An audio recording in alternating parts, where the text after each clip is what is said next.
Ya, dua hal. Pertama gini, putusan MK itu secara ajas hukum adalah berlaku erga omnes. Artinya mengikat kepada semua pihak, pemerintah, dan semua yang berperkara. Dalam rakor LKS Tripartit Nasional kemarin, ada dua yang kita soroti. Yang pertama, bahwa roadmap kementerian hanya UMSP yang akan ditetapkan dalam roadmapnya tanggal 15 Desember. Padahal putusan MK itu menyatakan adalah wajib UMSP dan UMSK. Sehingga ini menjadi persoalan. Yang kedua, kementerian nampaknya akan mengeluarkan dua kategori upah minimum, yaitu upah minimum padat karya dan upah minimum non padat karya. Dan ini menjadi persoalan. Sejak dulu upah minimum itu satu, karena upah minimum itu adalah protection floor, adalah perlindungan dasar safety net, sehingga tidak boleh ada upah minimum yang berbeda, yaitu upah minimum non padat karya dan padat karya. Keinginan daripada teman-teman pengusaha, upah minimum padat karya ini di bawah upah minimum yang hari ini.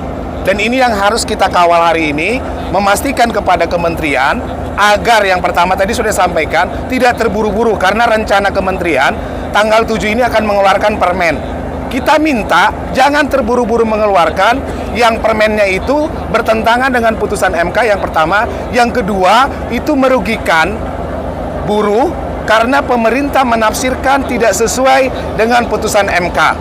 Karena UMSK itu bukan hanya UMSP tingkat provinsi, tadi ada upah minimum sektoral kabupaten kota. Roadmap yang disampaikan oleh kementerian hari Senin dalam rakor LKS Tripartit Nasional dan provinsi se-Indonesia, kita melihat di situ hanya UMSP yang akan mereka tetapkan, itu pun kalau ada kesepakatan.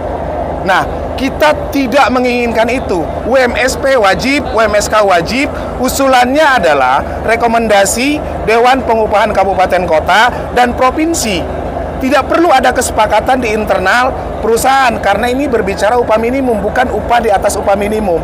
Ini harus dimaknai sesuai dengan putusan MK. Yang kedua, mengenai indeks tertentu, ini tidak boleh kementerian menetapkan sendiri.